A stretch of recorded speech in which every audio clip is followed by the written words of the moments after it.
गणपति भट्ट बोला हाँ ये काम करता हूं।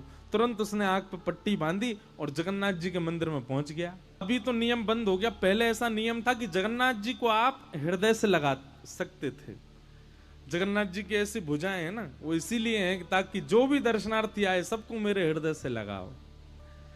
अब शंकराचार्य भगवान ने बंद करवा दिया कि अब कोई भी स्पर्श नहीं कर सकता, क्योंकि हम लोग पता नहीं क्या खा पी करके आए हैं बाहर से, भगवान को जाके स्पर्श करें, इसलिए अच्छा है कि अब स्पर्श बंद करा दिया। अच्छा एक बात बताएं, प्राचीन भारत में गर्भगृह में जाकर के प्रणाम करने की अनुमति सबको थी,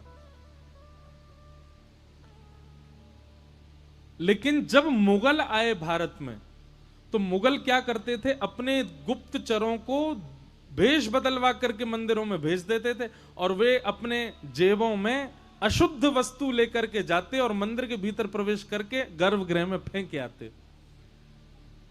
तब से फिर ये नियम बना दिया कि नहीं भाई अब केवल पुजारी लोग भीतर जाएंगे, बाकी सब बाहर से दर्शन करो, भीतर कोई ठाकुर जी के पास नहीं जाएगा। बाकी ठाकुर जी के समीप जाने का अधिकार पहले सबको था। तो गणपति भट्ट को भीतर ले गए, भीतर ले जाकर के आंख पर पट्टी बांध रखी थी, बोले पहले मैं चेक करूंगा ये गणेश जी होंगे तो ही देखूंगा। जैसे ही उसने जगन्नाथ भगवान के सबसे पहले नाक पे हाथ रखा, नाक पे हाथ रखा, सोई ठाकुर जी ने उसको अनुभव कराया, लंबी सूंड। अब वो तो ऐसे ऐसे पकड़े, बोले हाँ हाँ सूंड तो है इनकी।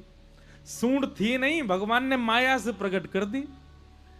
और गणपति भट्ट कहे हाँ ये तो लंबी सूंड है।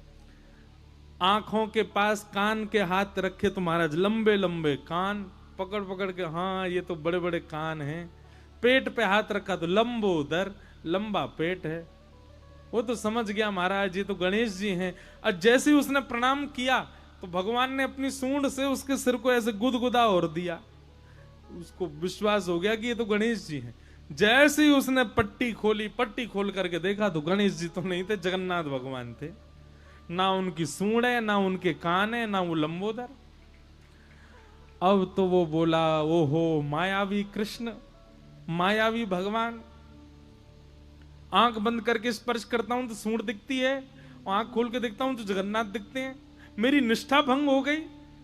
जैसे ही उसने ये बात कही इतने में ही जगन्नाथ भगवान प्रत्यक्ष प्रकट हो गए और प्रकट होकर के उसको बोले मुझे तेरी निष्ठा बहुत पसंद आई, तू अपने देव के प्रति इतना निष्ठावान है, लेकिन मेरी एक बात याद रख, कभी भी किसी में भेदभाव मत कर।